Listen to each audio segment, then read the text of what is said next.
Assalamualaikum warahmatullahi wabarakatuh. Bismillahirrahmanirrahim. Alhamdulillahirabbil alamin wa bihi nasta'in ala umuri dunya waddin. Wassalatu wassalamu ala asyrafil mursalin wa ala alihi wa sahbihi ajma'in. Amma ba'd.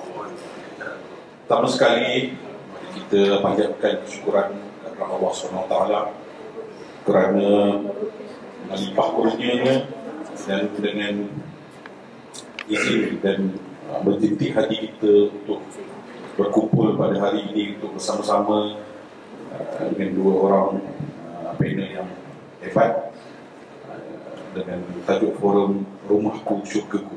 Soalan yang pertama untuk Ustaz Syarizan, dalam setiap perkahwinan semua orang mencari kebahagiaan. Okey, dan untuk Rumahku Syurgaku ni dia bermula dengan cara kita memilih jodoh. Budak zaman sekarang memilih jodoh banyak yang memilih atas pilihan sendiri. Dikenali universiti, dikenali jabat dan sebagainya. Adakah jodoh pilihan ibu bapa atau jodoh yang dipilih sendiri, selepas itu baru minta restu ibu bapa itu ideal dalam Islam? Assalamualaikum warahmatullahi wabarakatuh. Alhamdulillah wassalatu wassalamu ala rasulillah wa ba'd. Terima kasih tuan moderator, terima kasih semua tuan-tuan dan puan-puan dan juga termasuk penganjur, rakan panel Ustazah Asni dan juga semua yang hadir pagi ni. Pilihan sendiri ke pilihan mak bapak? Saya nak tanya pengalaman tuan-tuan dan puan-puan.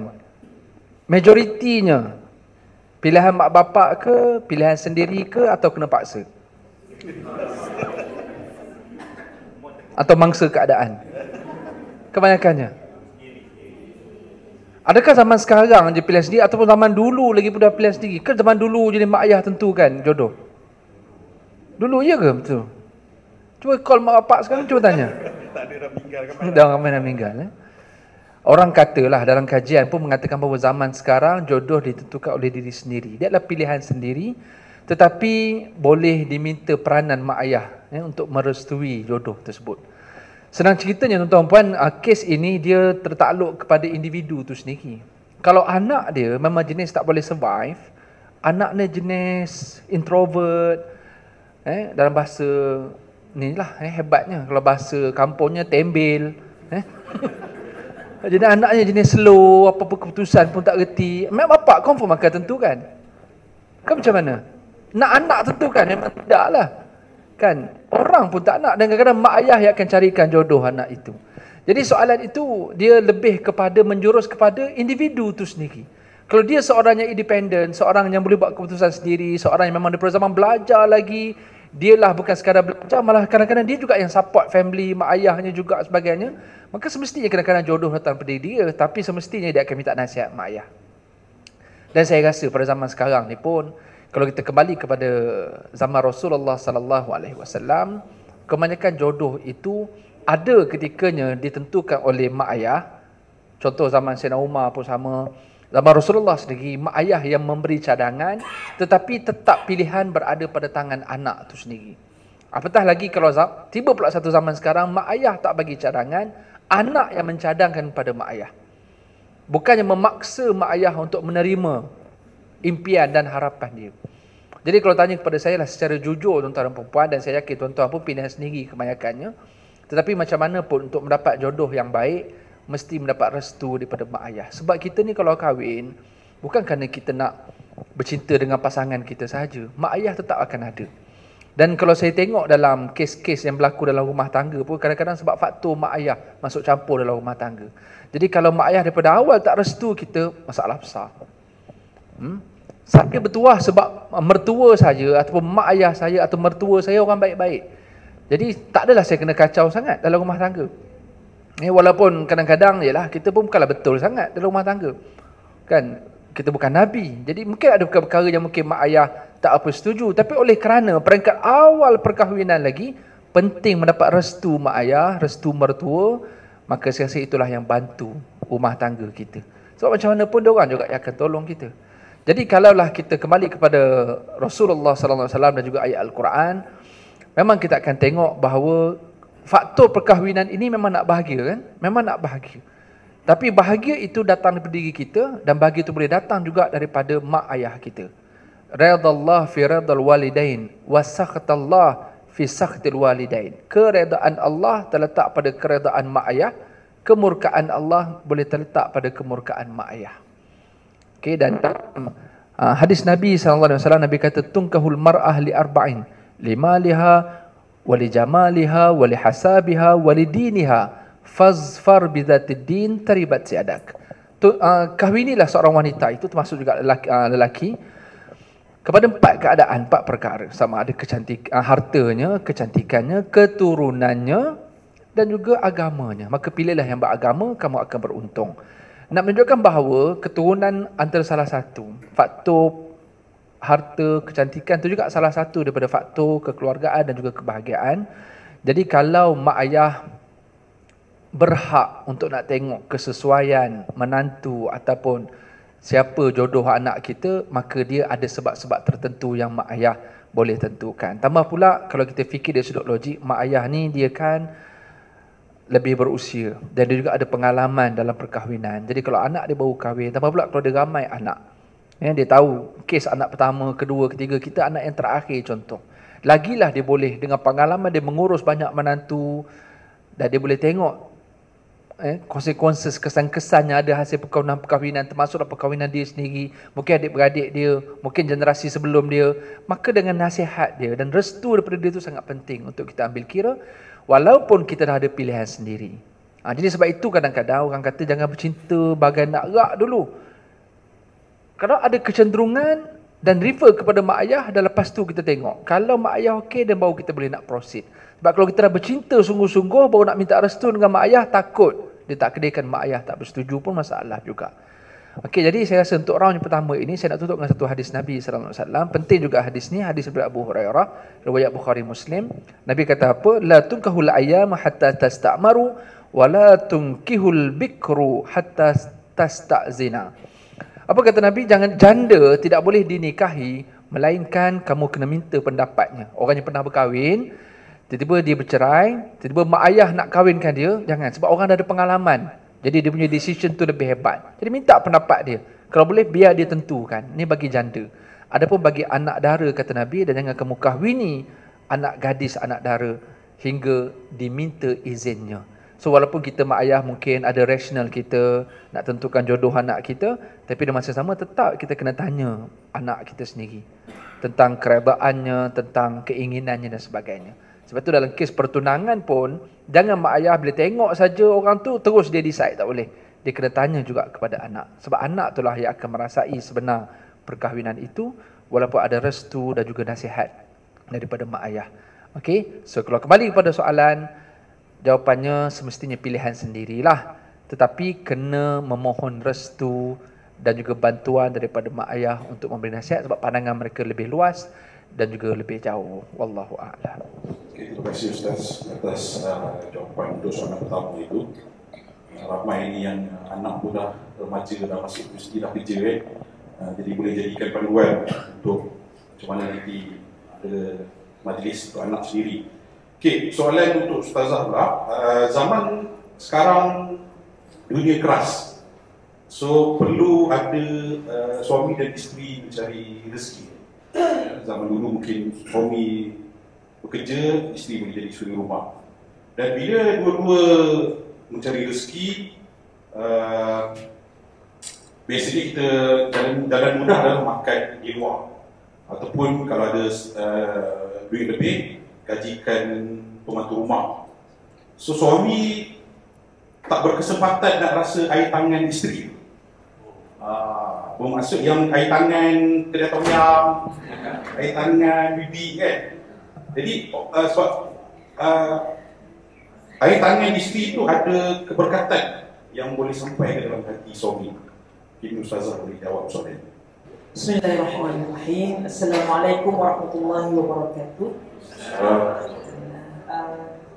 Terima kasih Ustaz Ustaz Arif dan sahabat saya dan guru saya Ustaz Syahrizan. Ustaz Syahrizan nampak macam ni tapi sini pakai baby. Sama saya sama. Tak matching tu. InsyaAllah. Tapi itulah alhamdulillah kakak-kakak yang mulia, adik-adik, tuan-tuan, alhamdulillah zaman sekarang ni adalah zaman kebanyakannya suami isteri bekerja.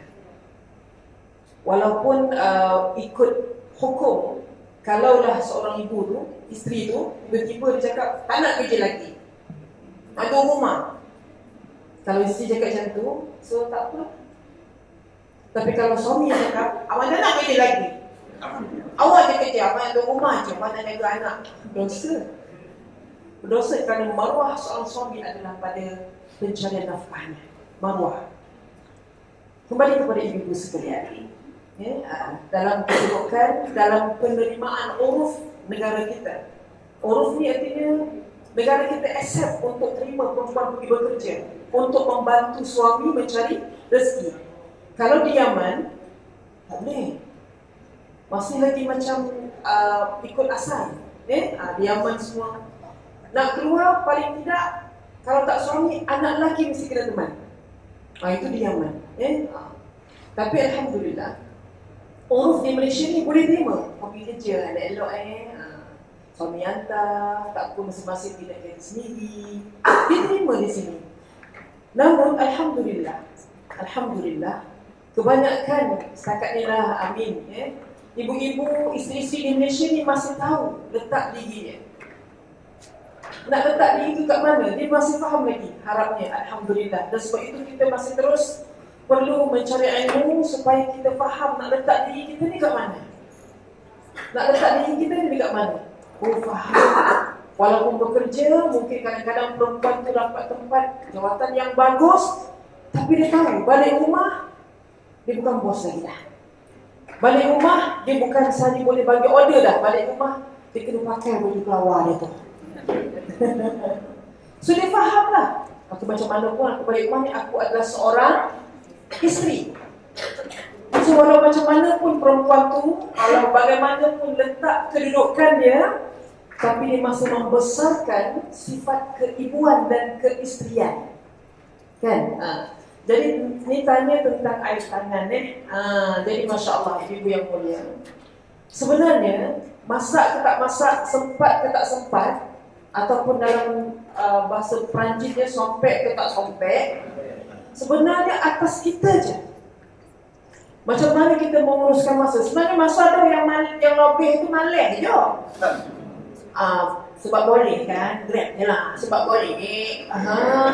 Lama-lama tu yang jadi suami dan keluarga kita hanya makan air tangan kedai tom yum. Lama-lama anak hanya kena tom yum paprik, tom yum paprik, tom yum paprik. Masak romak cili api dah tak kona dah. Asam podeh pun dah tak kona dah. Macam mana? Kak, macam mana masak asam pedas kak? Ni tanya ikhlas ni. Dah sonyap dah. Dah lupa? Ni memang main grab dia ni. Ibu yang mulia, andainya wanita-wanita itu nampak tentang kelebihan-kelebihan amalnya di rumah tangga, di 4 penjuru rumahnya, nescaya wanita-wanita ini, ibu-ibu, isteri-isteri ini akan berlumba-lumba untuk berkhidmat untuk suami dan juga keluarga. Apatah lagi buat masak-memasak. Sebab apa? Nak air tangan ni. Kalau isteri yang masak, dimulakan dengan Bismillahirrahmanirrahim. Allahumma salli ala sayyidina Muhammad. Tak sompek nak selawat ke sebelah. Sompek nak selawat ke tak? Tak sompek ke rumah. Dah lapar, dah balik kerja, nak buat kerja rumah pula, nak masak lagi, tak sompek nak selawat dah. Bismillah lah. Namun ibu yang mulia, tetap kita mulakan dengan Bismillah. Dimulakan dengan, baik ingat. Baik ada lagu raihan. Disudahi dengan, inilah wanita salihah. Inilah wanita salihah. Cukup Bismillah pun jadilah. Maka dekat situlah ada keberkatan pada amalannya. Nampak benda tu ringan-ringan je. Buat air, tanya suami, abang nak air? Nak air panas ke air sejuk? Kan? Nampak ringan je. Simple gila. Tapi kalaulah amalan itu paling ikhlas yang Kak buat, mungkin itulah yang akan menjadi sebab kita masuk syurga Allah. Kita nak tengok, ibu-ibu ni dia suka berhujah ke dia suka berkhidmat? Yang suka hujan. Satu saya tak nak pergi sini, saya sini. Ustazah, dia berani dekat office dia Ustazah. Balik rumah dia ikut juga tu. Ini sama-sama kita bincang, sama-sama kita nak cari share ilmu kan. So ibu-ibu, jangan banyak berhujah. Sekarang ni orang perempuan ni dia banyak hujah daripada berkhidmat. Tahu hujah? Abang kerja, saya kerja. Kenapa balik saya kena buat kerja rumah? Lepas tu abang beria nak kena layan, kau siapa? Itu hujah. Maka kurangkan berhujah. Ingat apa? Rumah ni mahkamah. Akak nak menang. Kebanyakan nak menang. Abang-abang bagilah dia menang tu. Bagian trofi kat dia, nak ambil lah menang kat engkau. Janji kau suka. Jadi ibu-ibu yang mulia, bila balik rumah, pakailah pakaian seorang isteri. Sifat isteri tu ambil. Jadi sifat isteri ni, kalau lelaki itu maruahnya pada mencari nafkah, so setianya seorang isteri adalah pada sifat taatnya. Sifat tak kisahnya, sifat tak berkiranya. Walaupun akak cakap, kenapa hidup ni tak adil? Dia mencari adil. Betul tak? Percayalah, setiap keringat yang gugur, pasti takkan ada satu pun melainkan Allah angkat menjadi sebagai hasanah. Tak apa. Kalau selama ni banyak grab, akak masak lah. Alah, bukan susah bona, masak nasi, goreng tolo tak kicap. Dah kau yang ngatuk tu, dia pandai yang masak. Ni nak sahur ni. Sahur ni masak tak ni? Alhamdulillah. Kak sana masak apa kak? Sahur. Yang semalam tu panih yo. Tapi ada atuk-atuk ni tak suka lok panih-panih dah. Masaklah. Kan? Bangun awal pagi, paling tidak pukul 4, masak nasi. Semayang sunat 2 rakaat. Mungkin ada tarawih yang belum selesai, tambah tarawih lagi 2 rakaat, 4 rakaat. Masak nasi. Masya Allah, itu sudah cukup untuk menjadi seorang isteri yang diberkati. Insya Allah. Tak usah nak dakwa-dakwi. Abang senanglah hidup pergi masjid pun semua. Orang kena bangun, kena sahur, kena masak apa semua ni semua. Abang senang ni beramal. Kita nak beramal juga, nak pergi masjid juga. Allah. Okey, tukar kak. Akak pakai kopiah, bagi abang pakai tudung. Okey, cukup dulu. Okey, terima kasih Ustazah. Takut kalau abang pakai tudung pula pergi semayang susah pula kan. Okey, soalan kedua untuk Ustaz Syarizan. Orang kata beras kita yang beli. Tetapi adakah beras yang kita bawa balik ke rumah itu ada keberkatan dia? Kerana dengan keberkatan itulah yang akan menyumbang kepada rumahku, syurgaku. Apa yang kita bawa balik, rezeki yang kita cari itu bagi isteri makan, bagi anak-anak makan. Kerana dengan keberkatan itu boleh menjadi punca mereka cemerlang dunia dan akhirat. So adakah, bagaimana nak mendapat keberkatan mencari rezeki itu untuk dibawa balik ke rumah? InsyaAllah, tuan-tuan puan sekalian, sekarang ni kita ada beras import yang bercampur tempatan. Macam mana nak bayar zakat? Orang tanya. Bercampur. Saya ni Ustaz tak mampu nak makan beras import, tapi sekarang terpaksa sebab beras tempatan tak ada. Jadi saya nak bayar zakat, ikut harga mana? Yang mana? Terpaksa. Ikut kemampuan beras tempatan, tapi terpaksa sebab beras tempatan tak ada. Jadi nak bayar zakat ikut mana? Yang import ke tempatan? Sebab dia terpaksa dia. Saya tanya balik, beli ke tak yang import tu? Beli. Jadi bayarlah yang import. Makan ke yang import? Makan. Jadi bayar ikut yang import tu. Tuan-tuan sekalian, keberkatan dalam rezeki hasil pendapatan yang kita bawa masuk dalam rumah tangga kita. Yang pertama, tuan-tuan puan sekalian, untuk berkat pekerjaan, apa hasil pekerjaan kita, pendapatan yang kita nak bawa balik, pertama ikhlaskan betul-betul. Tuan-tuan bekerja untuk apa? Memang untuk Allah, untuk pahala, untuk apa je, faham yang tu. Tapi dari sudut nanti rezeki yang dapat, gaji yang dapat tu untuk apa sebenarnya? Jadi kalau ikhlaskan, ya Allah aku keluar cari kerja ni kerana dengan kerja ni lah aku nak bayar sekolah anak. Dengan aku kerja ni lah duit tu aku boleh buat makan anak, isteri, family aku. Boleh bayar sewa rumah, kereta, rumah tangga aku semua. Ya Allah aku, mana dengan niat dia yang betul, dengan tujuan yang betul, maka insya-Allah dia akan ada cara untuk capai tujuan yang betul. Tapi ada orang, dia punya cara mendapatkan harta, tujuan pun dah tak betul. Dia nak duit banyak ataupun dia nak gaji supaya dia boleh buat benda ni. Dia tak nampak family-nya sebagai tempat untuk dia salurkan gajinya. Ada orang yang macam tu ya, yang dia memang untuk pendapatannya untuk diri dia sendiri, family lantak. Banyak hari ni yang rumah tangga jadi rosak kerana rumah tangga itu tidak dimasuki dengan pendapatan yang sebenar dalam rumah tangga. Akhirnya rosak rumah tangga. Jadi terutamanya kita hari ini, dan saya tidak fokus kepada orang lelaki sahaja, sebab kaum wanita pun sekarang banyak mengurus rumah tangga yang kadang-kadang hasil pendapatannya pun juga masuk dalam rumah tangga, betul? Kadang-kadang suami tak dapat nak cover semua, isteri yang akan support. Ini juga faktor kebahagiaan, toleransi antara suami isteri. Walaupun nafkah itu keutamaannya daripada suami yang perlu uruskan, tetapi nak dapat kebahagiaan rumah tangga adalah dia perlu dapat toleransi daripada pasangan dia. Dia kena ada tolong menolong, ada redha meredai kekurangan yang ada, yang ni akan support, tambah dan sebagainya. Jadi sesedari sekalian, penting antara kita suami isteri, tolong dapatkan keikhlasan dalam pekerjaan kita. Saya nak tanya tuan-tuan, contohlah kita kata kita dapat pendapatan gaji hari ni, banyak-banyak gaji kita. Saya nak tanya tuan-tuan, berapa persen untuk diri kita? Ada orang dia susah payah keluar siang malam, boleh kata 90% semua untuk family dia. Dia kadang-kadang 10% saja. Sekadar cukup boleh tidur, boleh ada pakaian pun tak beli dah yang baru-baru sebab banyak sangat dah baju. Makan pun cukup-cukup. Okey, yang penting anak sekolah okey, makan minum okey, bil elektrik, utility semua okey. Selamat rumah tangga semua, pintu boleh kunci, cukup. Hujan tak basah. Okey. Keikhlasan sangat penting tuan-tuan untuk dapatkan keberkatan berdasarkan pendapatan. Yang kedua adalah pastikan pendapatan itu daripada rezeki yang halal.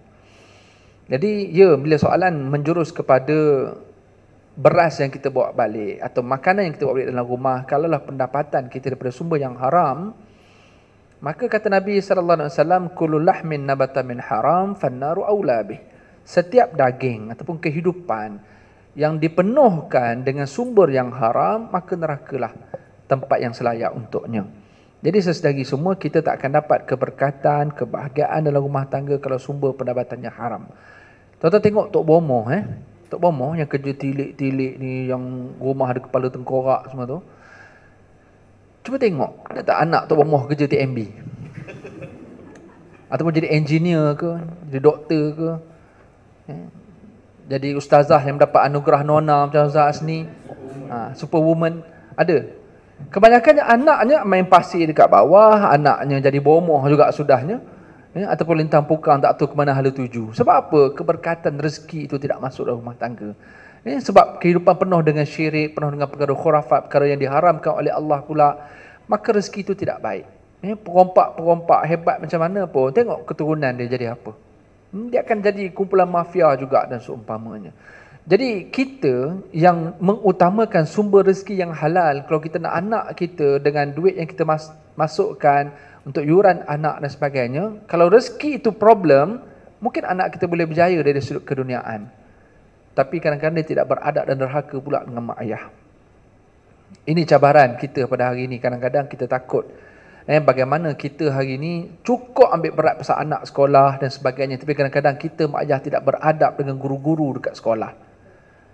Ni kes-kes yang terbaru, sampai maki-maki guru dan sebagainya, buat live TikTok lagi, bergaduh. Nak bulan Ramadan ni bergaduh. Pasal anak hilang 10 minit dalam rumah, dalam sekolah. Anak tak jumpa dalam sekolah 10 minit habis kena maki semua cikgu. Jadi tolong cek pendapatan kita adalah salah satu sebab mengapa hati kita menjadi keras, sebagaimana Imam Abu Lais As-Samarkandi pernah sebut. Hati kita jadi rosak, jadi keras, jadi hitam, salah satunya sebab pemakanan yang tidak dijaga. So kalau kita hari ini makan, kita cukup jaga nutrition pemakanan kita, macam mana kita punya karbohidrat, protein, zat apa semua tu. Yang paling utama sebenarnya bukan sekadar jaga nutrisi, tapi jaga ingredient dan jaga juga hasil, macam mana kita dapat pendapatan tu. Ingredient tu halal, haram, syubhat, emulsifier, lecithin, whey powder, E471, apa semua-semua kod-kod subtype kod tu, semua tu kita kena ambil kira juga dari sudut ingredient, ramuan makanan tu. Bukan sekadar nutrisi pemakanan. Dalam masa yang sama kita juga kena ambil kira apakah sumber yang kita bawa balik. So sebagai seorang penceramah sekalipun, kalau dia tidak menjadi penceramah yang betul, yang bawa cerita-cerita yang tak betul, hadis-hadis yang palsu, ataupun cerita-cerita yang ditokok tambah, ataupun apa sahajalah benda-benda buruk yang dia bawa walaupun atas nama agama, maka tetap juga pendapatannya tidak berkat. Dia tidak akan mampu untuk berikan rumah tangga yang baik. Maka semua kita perlu tengok balik. apa sahaja sumber rezeki kita. Sebab tak berbaloi saudari, semua kita susah-susah cari duit, tiba rumah tangga kita bergolak sebab kita makan daripada sumber-sumber yang tak betul. Itu yang kedua ya, tentang rezeki itu mesti halal. Yang kedua, nak bahagia dalam rumah tangga ni, kita perlu berbelanja dengan sederhana, tak berlebihan dan masa sama tak pula berkira. Okey, lifestyle kita hari ni. Sebab hari ni kita takut kita jadi struggle kerja kerana apa? Kita punya cost of living. Kita yang atur cost of living kita. Sedangkan kita boleh je rumah yang cukup tapi kita nak ada lifestyle yang baik, rumah kita lebih hebat, maka kita jadi struggle pula untuk nak capai expenses kita untuk kita nak kena keluarkan setiap bulan, maka kita kena cari pula pendapatan tambahan sampai akhirnya ibadat pun susah, rumah tangga pun jadi akhirnya terabai sebab kita sibuk nak cari income kita demi expenses yang kita nak kena keluarkan. Jadi jangan berlebihan sangat kita punya lifestyle kita hari ni. Dan yang kedua, jangan kedekut sangat pula. Dia ada kemampuan tapi dalam masa yang sama rumahnya ya Allah punya berterabur, ni tinggal tak roboh je lagi. Jangan berkira anak nak aiskrim je pun sampai tantrum budak tu dekat mall, mak bapak confirm tak nak bagi. Kan dia punya berkira dengan anak tu sampai tahap oh ni tak boleh, nanti gigi rosak itu ini. Tapi dia makan aiskrim yang mahal-mahal tak apa. Ni kalau dia belanja kawan-kawan dia, sekali-sekali jumpa kawan-kawan keluar duit banyak, kawan-kawan okey. Tapi dengan family dia berkira. Ini juga tolong ambil kira. Sebab pendapatan sangat penting untuk kebahagiaan rumah tangga. Jadi jangan terlalu berlebihan sampai merosakkan pula rumah tangga. Kerana kita risau hari ini, kerana semua orang expose keluarga masing-masing, maka kita asyik nak compete. Nak tengok siapa yang boleh lebih atau kenapa orang tu boleh buat, aku tak boleh buat. Maka semua kita nak bersaing untuk dapat rumah tangga yang seronok, maka menyebabkan kita jadi struggle pula, bersusah payah pula untuk nak capai tahap kehidupan yang ada hari ini, dengan keretanya, dengan rumahnya, dengan pergi bercutinya, apa semualah tentang rumah tangga. Walaupun benda tu menyeronokkan family, tetapi jangan sampai berlebihan dan jangan sampai anak tu sampai tak kenal erti kesusahan. Okey, kita risau kalau kita sibukkan anak-anak kita dengan kesenangan, satu masa nanti kita risau anak kita tidak boleh survive saat dia mengalami kesusahan. Jadi kadang-kadang hari ini ada mak ayah yang kaya raya, tapi dia nak anak dia belajar tentang susah. Ada. Yang saya nampak hari ni, saya duduk dekat kelompok kawasan orang yang alhamdulillah kita kata middle up class. Saya tengok hari ni yang saya belajar daripada orang kaya-kaya tuan-tuan, yang kadang-kadang mereka walaupun dia kaya sangat, tapi dia tak biar anak dia terpedaya dengan kekayaan dia. Sebab dia nak anak dia susah macam mana dia susah dulu. Tapi yang saya juga sebagai seorang speaker kepada asnaf pada Zakat Selangor dan juga wilayah, saya melihat generasi golongan keluarga asnaf yang ketidakupayaan dari sudut nafkah, ketidakupayaan dari sudut sara hidup, tapi kadang-kadang cara dia mengurus keluarga, sampai dia nak bagi kesenangan pada keluarga, sampai anak tak tahu yang keluarga dia susah. Faham maksud saya? Dia bukan sekadar miskin harta, tapi miskin jiwa. Dia punya lifestyle mengalahkan orang kaya. Sekali kalau kita bawa dia pergi shopping mall, penuh troli sekali shopping. Yang kaya-kaya pun kadang-kadang nak beli Milo ke Vico, gitulah. Memilih kadang-kadang. Tapi kalau sekali asnaf, beras basmati dia belinya, 2-3 kampit pula tu. Ini cerita betul. Maknanya lifestyle-nya, dia yang create lifestyle, menyebabkan berlebihan dalam keadaan ketidakmampuan. Ataupun ada orang yang mampu tapi berkira pula, yang tak nak sumbangkan nafkah untuk family, biar family susah, alasan supaya belajar kesusahan. Jadi kita kena balancekan antara dua-dua itu, kerana kebahagiaan dalam rumah tangga memang datang juga daripada faktor yang ketiga, berbelanja dengan sederhana tapi jangan berkira. Yang keempat, yang paling utama juga, pastikan dalam pendapatan yang masuk ini kita boleh capai keperluan asas dalam rumah tangga. Ini penting, sebab hari ini takut-takut asas tak tercapai, kita sibuk dengan benda-benda sampingan dalam rumah tangga. Majoriti di kalangan kita hari ini perlu ada aircon, perlu ada autogate, perlu ada TV satellite, perlu ada subscription macam-macam, Netflix, apa semua, benda-benda sampingan yang tak wajib. Jadi ini antara cabaran kita berada pada zaman moden hari ini. Pendapatan yang masuk ni kadang-kadang tidak setimpal dengan apa yang kita nak keluarkan. Sebab kita ada banyak perkara sampingan yang kita terpaksa hadapi, maka menjadikan kita jadi stres, jadi tertekan dalam rumah tangga kerana faktor pendapatan ni juga. Jadi sesedari tuan-tuan dan perempuan, saya lebih mudah untuk kita faham bahawa rumah tangga ini perlu diurus secara toleransi. Time kita senang, kita buat cara senang. Time kita susah, maka kita sama-sama susah. Yang penting kita kembali balik kepada asas perkahwinan kita. Mula-mula dulu litaskunu ilaiha. Sebab kita rasa suka dekat pasangan kita yang kita baru kenal ni, kita rasa cenderung kepada dia, maka kita kahwin. Maka masa kita kahwin itulah Allah akan campakkan mawaddah warahmah, perasaan belas, perasaan kasih. Mawaddah ini, perasaan belas ni, ini dia tak boleh tengok suami dia susah. Belas ini suami tak boleh tengok isteri susah. Ini point dia. Dia bukan menuntut hak. Dalam rumah tangga ni kalau kita asyik tuntut hak, suami tuntut hak yang dia perlu dapat daripada isteri, isteri tuntut hak apa yang dia perlu dapat daripada suami, maka dia tidak akan ada mawaddah ni. Sebab mawaddah ni sifatnya adalah dia tidak akan tuntut apa yang dia dapat, tapi dia akan beri untuk mencukupkan apa yang kurang pada pasangan dia. Ini mawaddah. Faham ke tak apa aku cerita ni? Dari tadi mengangguk je ni.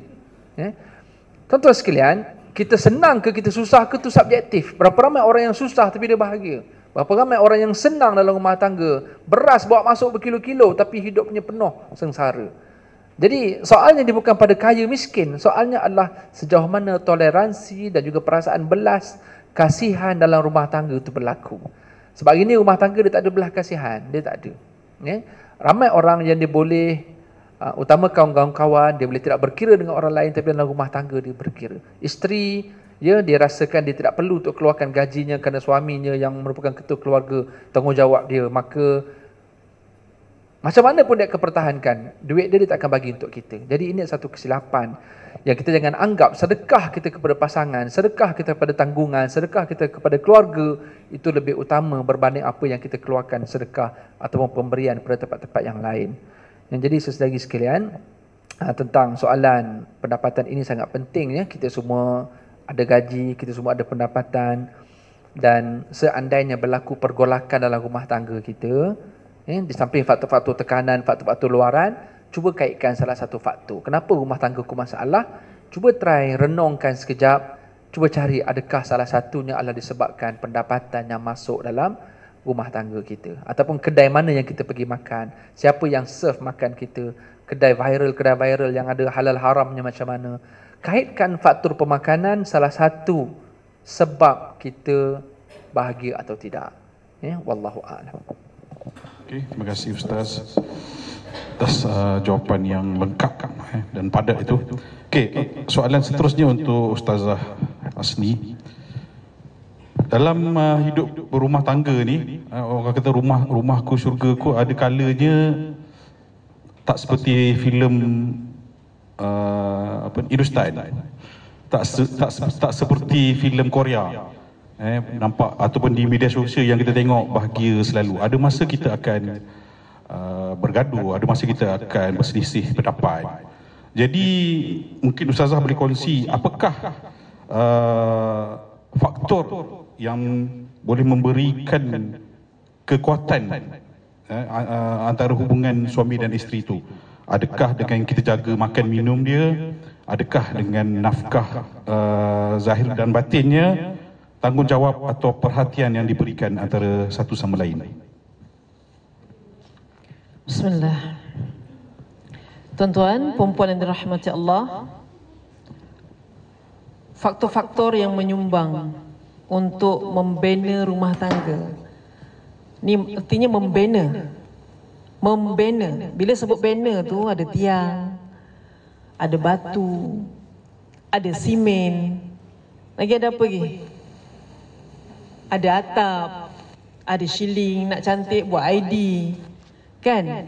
Itu artinya membina rumah, membina ni. Jadi rumah tangga ni adalah satu pembinaan, nak bina masjid, kan? Namun kusangkakan panas sampai ke petang. Rupanya hujan di tengah hari. Kalau takut dilanda ombak, jangan berumah di tepi pantai. Maka adat dan lumrahlah andainya ada pergaduhan, ada perselisihan, itu lumrah bergaduh, baling-baling barang, main sambut-sambut pula, kau main netball ke apa? Kan? Itu normal lah bagi sebuah perkahwinan. Sebab itu kalau sonyap dalam rumah tu langsung tak bergaduh, Ada akal ke tak berakal? Maksudnya kalau orang normal, dia mesti nak bergaduh. Dia mesti akan cakap, saya tak setuju lah macam ni, ini tak adil lah. Itu normal. Normal lah perkahwinan tu bila ada perselisihan. Namun bukan perselisihan itu yang kita besarkan. Tapi yang kita besarkan adalah macam mana kita nak manage perselisihan tu. Hatta dalam hukum pun ada khilaf. Dalam hukum pun ada khilaf, ada jalan keluar dia. Apatah lagi dengan perkahwinan. Jadi ibu yang mulia, jadi apa yang menyumbang supaya kita ni akan terus menjadi yang membina, bukan yang meruntuhkan. Namun kadang-kadang kita tak dapat nak mengenepikan soal takdir. Tak dapat nak ketepikan soal takdir. Dah bina sungguh-sungguh, dah jaga elok-elok, tapi ada yang satu kuasa yang lebih besar di luar kawalan kita. Maka sebab itu, setelah berusaha bersungguh-sungguh, ada satu kuasa iaitu takdir yang lebih besar yang perlu diredai. Itu satu.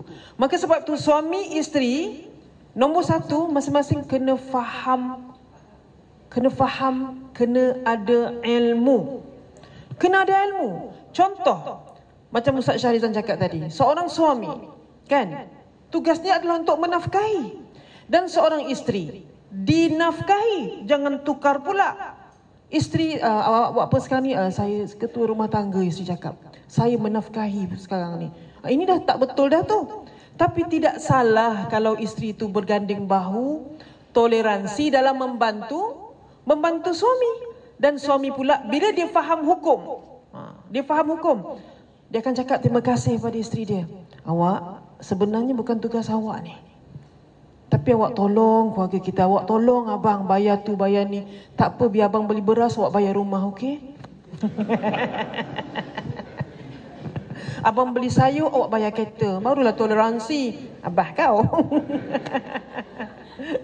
Tapi sebagai suami yang faham hukum, dia nampak isteri dia tolong dan membantu keluarga dia, dia mesti kena cakap terima kasih.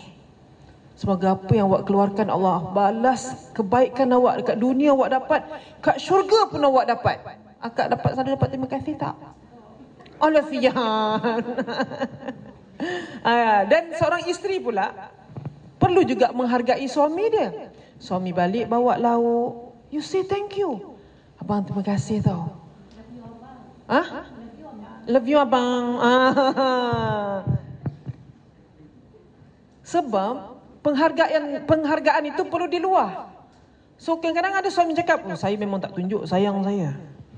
Saya tak tunjuk sayang saya. Saya memang jaga maruah saya sebagai seorang suami. Apa?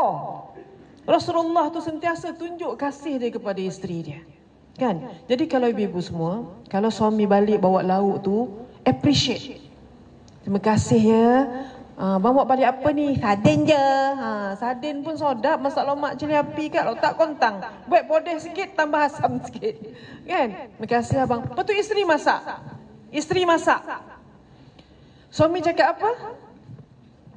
Terima kasih awak. Sedap betul sardin ni. Masya Allah. Dah sama-sama membina penghargaan. Kat situlah sakinah, mawaddah, warahmah. Ni kat meja makan lah nak bercakap. Abang sepatutnya macam ni. Ustaz Azhar Hidro cakap macam ni tau. Isteri semua tak kena masak, semua abang kena siapkan saya semua. Dah masing-masing asyik menuntut hak. Masa bila kita nak memberi hak?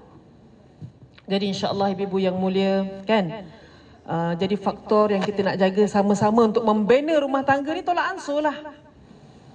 Lebih kurang lah. It's okay. Dan lagi satu, banyakkan ucapan terima kasih. Dan selalulah dan tak berkiralah untuk ucap kalimah sorry. Suami mahupun isteri. Ni isteri kadang-kadang cakap sorry abang. Nak tunggu suami cakap sorry, lambat lagi nak keluar. Kalaulah seorang suami pun mudah untuk ucap kalimah sorry, bermaksud dia telah bakar ego dia untuk membina rahmah, mawaddah dan sakinah dalam rumah tangga. InsyaAllah. Banyak kan? Ni nak Ramadan dah ni kak. Nak Ramadan dah ni. Akak-akak kena minta maaf dengan suami bang, nak Ramadan ni. Mudah-mudahan hidup saya bulan Ramadan ni. Mungkin inilah Ramadan terakhir saya bang. Saya nak minta maaf banyak-banyak. Gayo ya. Mana tahu sebelum gayo dah mati. So Ramadan minta maaf siap-siap. Dan tak salah juga kalau seorang suami bila isteri dah minta maaf, abang pun macam tu, abang banyak hak awak abang tak tunaikan, abang mohon maaf. Awak halal ya halal. Masing-masing halal menghalalkan, maaf memaafkan. Maka terbenalah masjid di dalam rumah tangga kita. Kita kat rumah tangga ni nak bina masjid, bukan nak bina mahkamah. Okey Kak? So kurangkan hujah, banyakkan berdoa. Banyakkan berdoa. Ni Ramadan ni. Isteri sebut nama suami dalam doa. Wahai Allah, bagilah hidayat pada suami aku ya Allah. Sesungguhnya suami aku khudukut ya Allah. Dah lama dah doa ni, dah 80 tahun dah doa, aku dah kut juga lagi. Mungkin Ramadan ini kalilah doa akak makbul insya-Allah. Wallahu a'lam. Okey, terima kasih Ustazah. Suami bukan kedekut kita berjimat cermat betul tak? Aduh. Saya faham lelaki tapi dia diam-diam dia beli pancing. Dia cakap isteri tanya berapa harga ni? Oh, murah je. Sekali buka Shopee 1000 harga dia Itu yang suami yang paling takut bila isteri tahu apa yang dia buat Tadi Kak Ros cakap tadi apa? I love you saya kenal siapa yang sebut I love you tu. Okay. Bagus, sweet juga Haji Ahmad tu sweet lah Okey, soalan seterusnya Ustaz Syarizan. Okey, rumahku syurgaku ni bukan terhad kepada suami dan isteri, tetapi juga melibatkan anak-anak juga. Dan anak-anak ni melihat apa perbuatan ayah dan ibu mereka di dalam rumah dan dalam kehidupan seharian. Dan kita bila kita nak anak kita jadi baik ni, kita banyak menggunakan approach suruh dan marah ataupun denda. Tetapi kita tidak menunjukkan akhlak dan perbuatan yang baik yang boleh diikuti oleh anak-anak. Jadi anak-anak juga menyumbang kepada faktor rumahku syurgaku. Mungkin Ustaz boleh tambah daripada soalan ini. Terima kasih Tuan Moderator, tuan-tuan dan puan-puan sekalian. Kita tidak nafi memang rumah tangga salah satu cara nak bahagia adalah adanya zuriat. Sebab itu dalam Al-Quran bila Allah SWT sebut bagi orang yang berkahwin ini, antara doa yang diminta Rabbana hablana min azwajina wa dzurriyyatina qurrata a'yun. Qurrata a'yun ni sangat penting berada dalam rumah tangga. Pasangan kita menjadi penyejuk mata, penenang hati. Anak-anak kita penyejuk mata, penenang hati. Ini maksud qurrata a'yun. Kita susah macam mana dekat luar, kita stres macam mana dekat luar, kita balik rumah jumpa pasangan atau kita jumpa anak-anak, kita rasa lega. Yang ni yang kita nak kena cari balik kalau dihilang. Kita balik rumah jumpa pasangan, kita stres, maka qurrata a'yun itu hilang. Ataupun kita balik rumah anak-anak kita menyakitkan kita, kalau hilang benda ni macam mana kita nak dapat balik? Okay, ini antara benda utama juga sebenarnya yang kadang-kadang inilah ujian dalam rumah tangga Dulu sebelum kahwin dia tak berlaku benda macam ni, dia ada banyak ujian lain. Bila datang pula ujian dalam rumah tangga, bila dah berkahwin, ni pula ujian dia. Ingat orang beriman, kita jangan expect kita habis ujian, tak, jangan expect. Kalau tuan-tuan dan perempuan semua tak berubah jadi orang baik, so jangan anggap dengan aku baik nanti insya-Allah aku dah boleh tenang dah. Tak, ujian akan lebih baik, lebih hebat lepas tu. Tetapi sesuai dengan tahap yang kita berada pada zaman tu. So jangan kata tahun ni saya berubah, Ramadan ni saya berubah, lepas ni saya terus tak ada masalah. Tak, akan datang masalah, tapi sesuai dengan masalah, dengan level kita pada masa tu. Tuan-tuan sekalian, dalam rumah tangga kita, anak-anak adalah sebenarnya untuk kita bertenang. Ramai orang yang hari ni pun dia jadi tak tenang sebab anak-anak. Sibuk nak balik kerja, kalau bos panggil OT pun susah sebab sibuk nak ambil anak. Dia risau petang-petang. Dia tinggal anak sekejap pagi ni pun dia sedih. Pada petang nanti ambil, bukan tinggal meninggal tu budak tu. Petang kalau dia terlambat ambil pun dia sedih. Dia balik-balik tengok anak dia seorang je tinggal dekat nursery, pegang pagar, dan macam monyet anak aku. Kan? Tinggal seorang dia je, sedih dia. Tapi bila dia boleh jumpa anak, boleh peluk, boleh pegang, dia makan sama-sama malam tu, boleh main-main apa kat rumah, hilang stres dia kerja dia semua. Walaupun esok stres balik. Sebab apa? Rumah tangga dia boleh bagi dia tenang. Maka kita nak dapat ketenangan dalam rumah tangga menerusi anak-anak ini. Pertama, kembali kepada apa yang Islam ajar. Dalam surah Al-Ahqaf ayat 15, ini sangat penting. Kalau kita nak anak-anak kita baik, kita tengok diri kita dulu. Sebab surah Al-Ahqaf ayat 15 itu Allah ada bagi 3 poin. Bagi mereka yang matured, yang telah capai maturity, kematangan dalam usia, kematangan dalam hidup, kematangan cara fikir. kematangan dari sudut tindakan, kita kena ada 3 benda ni dalam rumah tangga kita ataupun dalam kehidupan kita. 2 perkara yang melibatkan diri kita sendiri, dan 1 perkara itu melibatkan anak-anak keturunan kita. 2 perkara ni, kalau kita nak anak-anak kita baik tuan-tuan, kita kena settlekan 2 perkara ni pasal diri kita. Yang pertama, Allah kata apa? Orang yang berumur matang, dia umur 40 tahun, yang matang-matang macam ni, Allah kata pertama dia kena minta dengan Allah, Rabbi auzi'ni an ashkura ni'mataka allati an'amta alayya wa ala walidayya. Kita kena banyak minta supaya Allah jadikan kita orang bersyukur sebab Allah bagi nikmat banyak dekat kita dan juga dekat mak ayah kita. Maksudnya, tuan-tuan puan sekalian, tuan-tuan, kita semua kena jadi orang yang bersyukur banyak dalam hidup. Pasangan kita seadanya, kita bersyukur dengan pasangan. Kerjaya kita bersyukur dengan kerjaya. Kesihatan kita bersyukur. Kita appreciate apa saja yang kita ada. Time hebat, kita hebat. Time kita tengah bersederhana, kita sederhana. Kita hargai apa yang kita ada sekarang. Ini orang yang bersyukur. Kita ada anak, mungkin anak kita tak sama macam anak orang lain. Ada yang lebih hebat daripada tu. Tapi tanda kita bersyukur dengan anak kita adalah kita tetap nampak kebaikan, kehebatan, kelebihan yang daripada anak yang mungkin tak ada pada anak orang lain. Sebab kalau kita hilang elemen syukur, kita tak bersyukur dengan suami. Kita nampak suami lain yang hebat-hebat. Kita expect suami kita macam tu. Tapi kalau kita bersyukur, walaupun suami kita ada kekurangan, kita tetap akan nampak ada beberapa kelebihan yang ada. Begitu juga suami. Okay? Kita nampak isteri kita dah mula ada kekurangan, mungkin kecantikannya dah makin kurang, fizikalnya, mungkin kesihatannya tak macam dulu. Tapi dia still ada kelebihan-kelebihan yang ada. Yang mungkin tak ada pada perempuan lain walaupun dia lebih muda pada isteri kita. Lebih cantik pada isteri kita. Lebih banyak gaji daripada suami. Orang yang bersyukur adalah dia akan nampak apa kelebihan di sebelah kekurangan pasangan. Apa kelebihan di sebelah kekurangan anaknya. Apa kelebihan di sebelah kekurangan rumah tangganya. Tengok apa yang positif, apa value, nilai dalam rumah tangga dia. Hidup ini, kalau ada elemen syukur, insya-Allah kita boleh survive. Kenapa ramai orang stres hari ini? Anxiety, depression. Sebab dia banyak compare hidup dia dengan orang lain. Dan dia rasa semua benda dia tak cukup.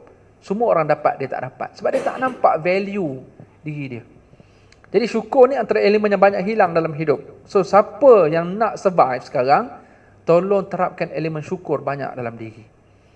Yang kedua, sebelum saya masuk nombor 2, elemen syukur ni juga, kalau kita baru-baru jadi staff dulu, kita berterima kasih dengan company kita ni. Kalau company tu terima kita sebagai pekerja, sebagai tanda terima kasih kita dengan company, kita akan buatlah apa yang kita disuruh buat. Tapi kadang-kadang kita akan berkira. Kalau suruh OT, kita akan claim, kita akan itu. Kita sibuk lah fikir, semua kita nak kira-kira sebab kita baru lagi dengan company. Tapi bagi orang yang dah loyal, yang dah setia, yang dah lama dengan company, yang dah biasa dah buat baik, yang dah biasa serve company dia, sebagai tanda dia bersyukur dengan company, dia dah mula buat tanpa syarat. Dia dah tak ada unconditional dah. Tanpa perlu, kalau tak dapat imbuhan pun tak apa dah. Sebab dia dah biasa.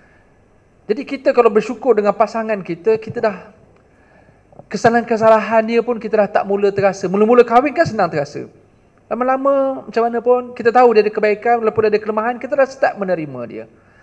Sebab kita dah menjadi orang yang bersyukur. Bertambah berat bersyukur kita tu. Berbanding zaman mula-mula kita belajar bersyukur. Sama juga macam orang yang buat ibadat. Orang yang tak biasa ibadat, sebagai tanda dia bersyukur dengan Allah, dia mula belajar buat ibadat. Tapi dia akan buat pun dia berkira lah, kalau aku buat ni apa aku dapat. Kalau aku sembahyang duha aku ni, kalau aku sedekah aku ni. Dia mula kira tau. Dia fikir, dia aku buat ni tujuannya ini. Tapi kalau dia dah lama ibadat, dia dah datang keikhlasannya, dan sebagai tanda orang yang dah lama beribadat, syukurnya apa? Dia akan gandakan ibadatnya tanpa tujuan dah. Dia sembahyang duha, dia tak fikir dah pasal apa income dia, apa, tak ada sedekah, dia tak fikir dia dapat apa, tak. Sebab dia dah biasa. Maka syukur dia adalah dia akan gandakan. Tuan-tuan yang bersyukur dengan rumah tangga hari ini, apa buktinya? Kita dah tak berkira dengan pasangan kita. Kita menerima kekurangan dia. Ada apa-apa salah faham, kita mudah maafkan dia.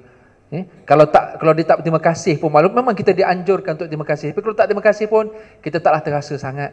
Sebab kita dah bersyukur dengan hidup kita, rumah tangga kita. Yang kedua, yang kita perlu ada adalah kita kena banyak buat baik. Wa an a'mala salihan tardah. Benda nombor 2 yang kita kena ada dalam hidup adalah kena banyak buat benda yang soleh, benda baik, dan kita nak Allah terima apa yang kita buat. Kalau kita mak ayah tak semayang, tak jaga patang larang dalam rumah tangga, benda-benda haram masih berada dalam rumah tangga, kalau kita tak baik, kita jangan expect anak kita jadi baik. Sebab itu kalau kita dah perbaiki diri kita, ni Ramadan nak datang, kita improve, perbaiki ibadat kita, dan Allah terima pula ibadat itu, dia secara tak langsung kita akan dapat nombor 3. Ini fokus kepada anak tadi. Kalau kita nak anak kita menjadi faktor juga kepada kebahagiaan rumah tangga, dia boleh ikut jejak langkah kita, bukan menerusi paksaan. Dia akan buat berdasarkan sampel yang dia tengok. Kalau kita dah orang bersyukur, kita orang yang beramal ibadat, kadang-kadang anak-anak kita tak perlu suruh pun. Okey, kerana mereka dah tengok mak ayahnya dia buat by example, dah jadi sebagai contoh dalam rumah tangga, maka kadang-kadang kalau budak itu budak yang bersih, suci lagi, tak ada banyak pengaruh-pengaruh faktor-faktor luaran lagi, dia akan mudah untuk ikut mak ayah walaupun dia tak pandai lagi semayang dan sebagainya. Tapi kalau dia dah mula ada banyak unsur lain dan mula ganggu dia, dan kita kena start untuk suruh, walaupun kita suruh tapi dia akan mudah untuk buat. Okey, sebab dia tengok mak ayahnya buat. Tapi kalau mak ayah tak buat, suruhlah macam mana pun dia tak akan buat. Jadi nak dapat yang nombor 3 tentang anak ini, mulakan dulu 2 perkara yang pertama. Dan barulah kita akan dapat wa aslih li fi zurriyyati. Ya Allah, kau jadikanlah 2 sifat yang pertama yang ada pada aku ni, boleh jadi orang baik, boleh beza baik buruk, boleh jadi orang yang bersyukur. Sifat-sifat ini ya Allah, engkau berikan perasaan yang sama kepada anak-anak keturunan aku. Wa aslih li fi zurriyyati. Jadi saudari semua, tentang isu keluarga ni, kalau tuan-tuan boleh hafal doa tadi ni. Tuan-tuan buka surah Al-Ahqaf ayat 15, ayatnya panjang tapi tengah-tengah tu ada doa. Rabbi auzi'ni an ashkura ni'mataka allati an'amta alayya wa ala walidayya wa an a'mala salihan tardah wa aslih li fi dhurriyyati. Penutup dia, inni tubtu ilaik wa inni minal muslimin. Tuan-tuan puan sekalian, nak rumah tangga bahagia, kita mulakan pada diri kita dulu, insya-Allah anak tu akan dapat tempiasnya, insya-Allah. Okey, terima kasih Ustaz. Soalan seterusnya untuk Ustazah Asni. Allah menjadikan wanita ni nak dimanjakan. Dan bila nak dimanjakan tu dia ada potensi yang dia selalu nak menang. Suami yang banyak mengalah. Okey, adakah kita kena selalu biarkan isteri menang, wanita selalu menang, ataupun kita perlu berada di satu titik yang ada masa suami boleh menang, ada masa isteri boleh menang. So balance mengikut keadaan. Sebab sekarang ni banyak dalam perkahwinan ni banyak keputusan yang kita nak kena buat. Raya ni nak pakai warna apa, macam nak kena decide. Nak makan kat mana, nak beli tu dan kebanyakannya isteri yang decide lah, suami ikut je kan. So bagaimanakah cara yang sesuai? Adakah perlu, bahaya saya cakap ni, ramai yang mandang ni kan, adakah perlu berada di satu titik tengah, ataupun ada keadaan boleh isteri menang, suami menang, mana yang lebih sesuai untuk rumahku syurgaku ni? Bila nak cakap siapa nak bagi menang ni dia tengok keadaan juga kan, tengok keadaan juga. Kalau kita tengok Saidina Umar yang memilih bersabar dengan leteran isteri, ni Saidina Umar ni, bererti nampak dekat sini betapa Saidina Umar yang gagah perkasa, hatta bekas dia lalu pun setan takut nak lalu.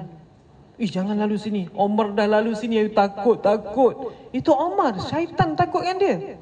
Sekali tengok bila keluar, Umar kata, orang mengadu dekat Saidina Umar, isteri aku macam ni. Sekali apa Saidina Umar jawab? Aku pun sama juga. Begitulah lumrah kehidupan. Rupa-rupanya Saidina Umar lebih memilih sabar daripada nak menang. Dia lebih memilih sabar daripada nak menang. Subhanallah.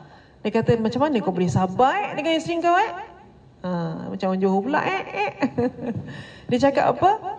Dia jaga rumah aku, dia jaga anak-anak aku, dia lahirkan anak-anak aku. Tidakkah layak untuk aku memilih sabar daripada menang? Lebih kurang macam ni lah, tapi tak adalah matan ayat ni macam ni.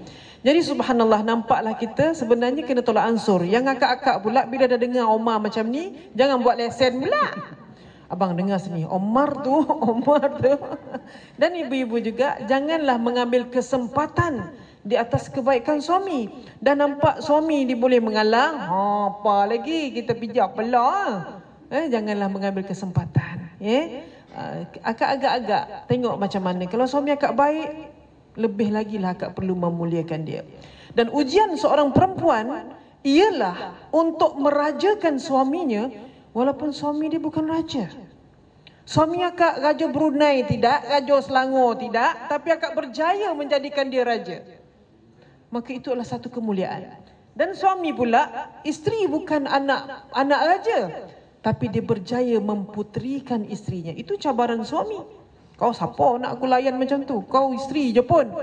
Isteri je pun itulah yang perlu dilayan, kerana itulah yang menjadi barakah untuk rumah tangga. Sebab memang fitrah isteri ni, dia memang nak dimanja, betul? Abang, tengok tu kawan kita letak kat Instagram dia birthday dia dapat tanah 4 ekar. Serius 4 ekar Ustaz. Kan? So besok lagi suami akak balik lah. Yang abang dah beli tanah dah untuk birthday awak. Tanah kubur. Rupanya tanah ni Ustaz, tanah ladom, pek kampit. Alhamdulillah lah bang, tanah lah juga. Bolehlah tanam lada, tanam cili kan. Tu Ustaz Syahrizan cakap tadi, jangan bandingkan hidup kita dengan orang lain. Nampak birthday kawan tu dapat hadiah kereta besar rebet ni. Kan hontong lah. Abang tengok tu kawan kita dapat kereta lagi kan. Jadi ibu, belajar bersyukur dengan apa yang kita ada. La in syakartum la azidannakum wa la in kafartum inna azabi lasyadid. Kau syukur, Allah tambah. Ustaz ajar dah tadi. Doa tu sila buat, amal sungguh-sungguh. Jadilah seorang hamba yang bersyukur. Terima kasih kan. Macam mana kita tak nak bersyukur kepada Tuhan, kepada Allah, kalau kita tak biasa terima kasih kepada manusia? Dan orang pertama yang harus kita ucapkan terima kasih ialah suami ibu. Kan abang terima kasih tahu jadi suami saya. Pernah cakap? Oh pernah cakap Wow. Hebat orang TNB ni. Dahsyat alhamdulillah. Jadi ibu-ibu yang mulia,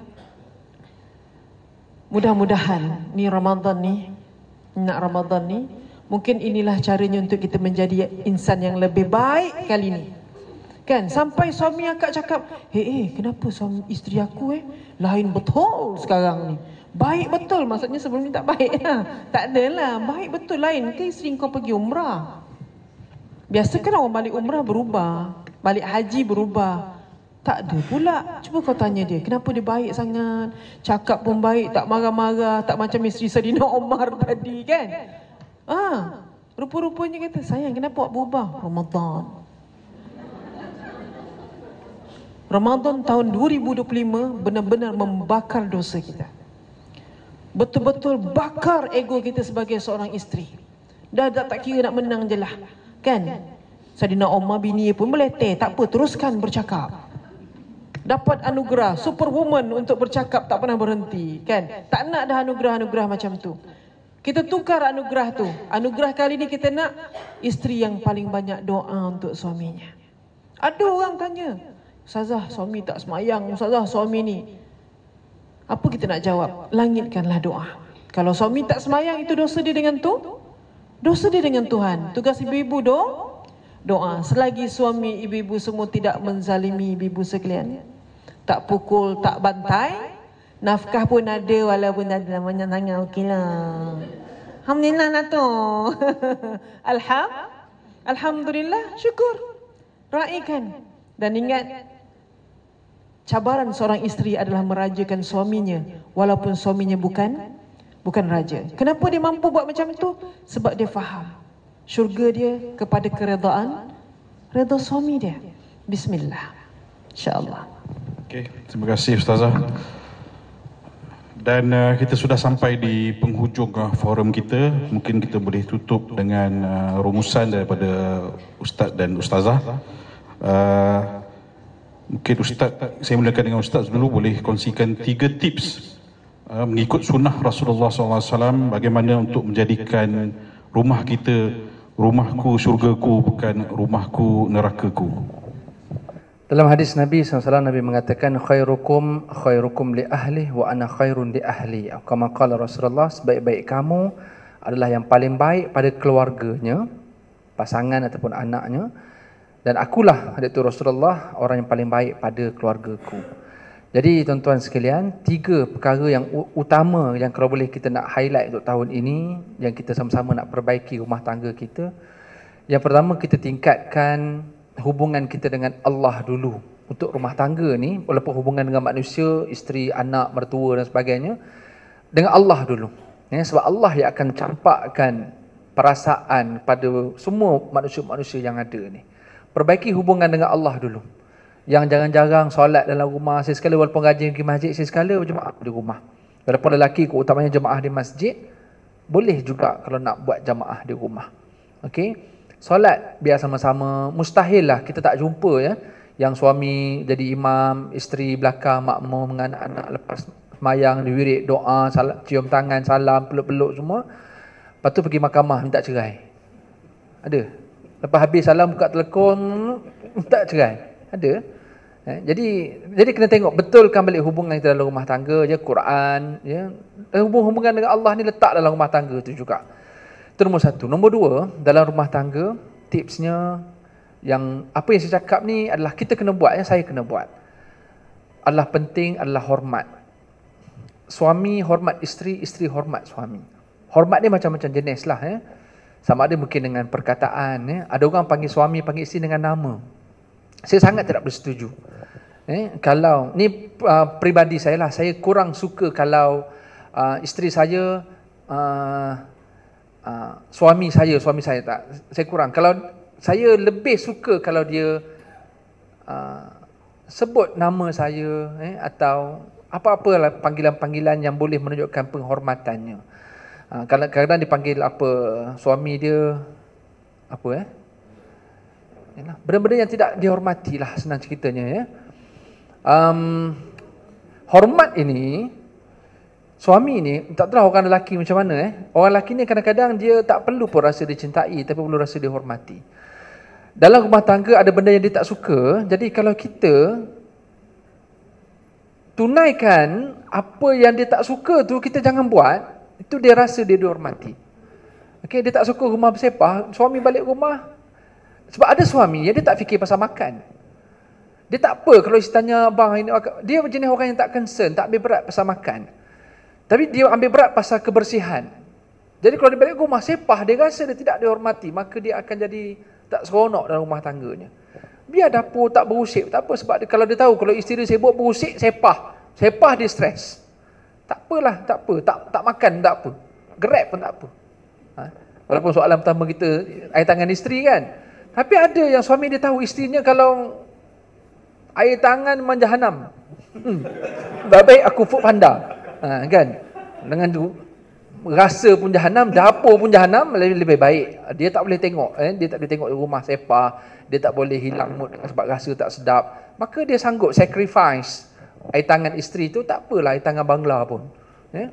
Tuan-tuan sekalian, yang penting dia rasa dia dihormati. Sama ada ialah pergaulan kita jangan sampai suami tahu benda-benda yang suami tidak suka, sebab suami itu bila dia rasa dihormati. Begitu juga suami, jangan buat perkara yang isteri rasa dia dihina lah ya. Kita jangan, kalau kita nak buat apa-apa perbandingan, nak sembang-sembang pun jangan sampai kita merendahkan pasangan kita, sebab hormat ini penting dalam rumah tangga. Dan yang ketiga tuan-tuan sekalian adalah kita utamakan apa peranan kita, bukan apa hak kita. Okey, seorang suami je kadang-kadang dia dah susah payah buat semua benda dalam rumah tangga, dia mengharapkan ini daripada anak, daripada pasangan. Tapi bayangkan kalau dia tak dapat apa yang dia harap tu, maka dia akan berkira dengan apa yang dia dah buat. So same goes to all the women. Okay, tolong hati-hati. Kadang-kadang kita dah susah payah, kita harap suami kita macam ni. Selagi kita mengharap apa yang orang boleh beri kepada kita, selagi itulah kita akan tertekan dengan hidup. Sebab bukan semua yang kita nak orang boleh beri. Tapi yakin, dan ini janji daripada Allah, apa yang kita beri, kita akan dapat balik. Malah dalam Islam, what you give, you get more. Okay, what you give you get back, itu normal. Yang bukan Islam pun faham Tapi kalau Islam, what you give you get more. Kita akan dapat lebih lagi daripada apa yang kita beri. So kalau kita utamakan peranan kita berbanding hak kita, tu insya-Allah itu lebih baik dan lebih bahagia. Wallahu a'lam. Okey, terima kasih Ustaz. Sekarang giliran Ustazah pula. 3 tips ikut sunnah Rasulullah SAW. Baik, saya lebih kepada ibu-ibu, kakak-kakak sekalian. Ada 2 saja pesanan saya. Saya nak sambung daripada ayat Ustaz Syarizan tadi, ibu-ibu tentang suami itu tak perlukan apa melainkan penghormatan. Maka maruah suami itu apabila dia dihormati. So apa cara ibu-ibu, isteri-isteri nak tunjuk untuk ibu-ibu menghormati suami, nak bagi hormat dan respect pada dia? Ada 2 cara. Pertama, sila selalu amalkan minta izin untuk 2 perkara. Ini respect. Pertama, setiap kali nak berpuasa sunat. Ini hukum. Kadang-kadang isteri bila dah rasa dia dah taksub nak beramal, Rejab, Syakban, dia puasa. Dia dah tak peduli dah tentang izin suami. Dia kata, aku tak minta izin suami. Kenapa? Dia siapa? Dia puasa tak pernah minta izin aku pun. Dah mula mempertikaikan hak dan keadilan. Tak payah. Ikut je perintah Allah. Abang, saya nak minta izin puasa, boleh? Okey, silakan akak puasa. Kenapa beria sangat nak minta izin? Sebab nak bagi respect pada suami. So suami pun rasa, ush, bini aku minta izin aku, lain rasa. So itulah penghormatan. Yang kedua, bila nak keluar rumah, termasuk orang yang nak datang rumah, walaupun family kita sendiri. Assalamualaikum abang, kawan saya nak datang. Siapa? Alah, Seminah dengan Tijah. Alah awak ni, perempuan jemput, bagi je lah masuk. Tak nak minta izin abang ni. Perempuan minta izin. Kadang-kadang ibu-ibu, kadang saya fikir, kenapa orang perempuan kawan nak datang pun kita kena minta izin suami? Rupanya kadang-kadang kawan ni bawa cerita, weh aku nampak lelaki kau weh. Dah, rumah tangga kita dah hancur. Rumah tangga kita dah kacau. Sebab apa? Perempuan yang masuk, tapi yang masuk bawa, bukan bawa barakah, bawa cerita. Oh faham kenapa orang nak masuk rumah kena minta izin suami. Hatta family kita sendiri pun, abang ni nak datang boleh bang? Ajaklah masuk, silakan. Silalah ajak datang rumah, tak apa. Kalau suami cakap izin, baik bang, terima kasih. Dekat situlah sebuah penghormatan yang ibu-ibu berikan kepada seorang yang bergelar suami. Contoh tadi puasa ibu-ibu, ini benda ni nampak remeh. Akak minta izin, biasakan kalimah, abang saya minta izin. Isteri yang solehah, biasakan kalimah-kalimah ini. Minta izin apa? Nak puasa. Akak bagi mesej, tapi suami tak balas. Suami tengok, tapi dia kata, okey puasalah. Tapi dia lupa nak reply, dia angguk je ni. Dia balik rumah, dia nampak akak tak puasa. Kenapa tak puasa? Abang tu tadi kita minta izin, abang tak bagi izin pun. Lah abang kan kata okey, mana ada abang reply? Lupa, abang angguk tak reply. So akak tak puasa sebab you tak dapat izin. So apa yang akak dapat pada hari itu? Pertama, akak dapat pak makan tak? Pak makan. Dapat makan. Yang kedua, akak dapat apa? You tetap dapat pahala puasa sunat walaupun tak puasa. Sebab dah niat. Yang ketiga, akak dapat pahala taat suami. Pahala yang ni yang ramai perempuan abaikan. Nampak tak ada apa, laki aku biasa dia okey je. Abang, saya kat IOI ni. Awak minta izin pergi IOI? Tak, saya dah sampai IOI. Dia beza tau kak. You inform ataupun you minta permission. Ramai ni terlibat ke dalam hal ni? Dia beza, inform ke minta izin. Kalau kawan-kawan tu semua dah pergi, jomlah. Tak, suami aku tak reply, aku tak dapat izin dia. So akak tak bergerak kerana tanpa izin dia. Di situlah penghormatan untuk suami akak. Dan tunggulah pintu syurga mana yang ibu-ibu nak masuk ikut suka hati. Ada pintu jihad, ada pintu Ar-Rayyan. Pintu Ar-Rayyan tu pintu orang rajin puasa. Tiba-tiba akak boleh pilih masuk pintu Ar-Rayyan. Akak buat puasa sunat je, akak buat puasa fardu. Puasa sunat pukul 10 buka, pukul 10 buka. Tapi boleh pilih masuk pintu Ar-Rayyan. Sebab apa? Dapat tiket sebagai seorang isteri yang taat. Kan susah minta izin nak puasa dan nak keluar. Wallahu ta'ala alam. Itu saja pesanan saya. Mudah-mudahan pesanan ini menjadi asbab untuk ibu-ibu, isi-isi semua menjadi lebih baik insya-Allah. Amin ya rabbal alamin. Alhamdulillah. Maka dengan perkongsian tips tadi mengikut sunnah Rasulullah SAW, maka berakhirlah forum Rumahku Syurgaku kita pada hari ini. Saya bagi pihak TMB Integrated Learning Solution Sdn Bhd ILSAS dan PKPI ILSAS mengucapkan banyak terima kasih kepada yang berbahagia Ustaz Syarizan dan Ustazah Asni kerana sudi hadir meluangkan masa dan berkongsi ilmu yang besar nilainya kepada kita semua. Dan semoga apa yang kita dapat kita amalkan dan kita sampaikan kepada orang lain. Dan saya juga ingin memohon maaf kiranya ada sebarang kesalahan kata-kata atau soalan yang saya tanya ataupun jawapan yang diberikan oleh panel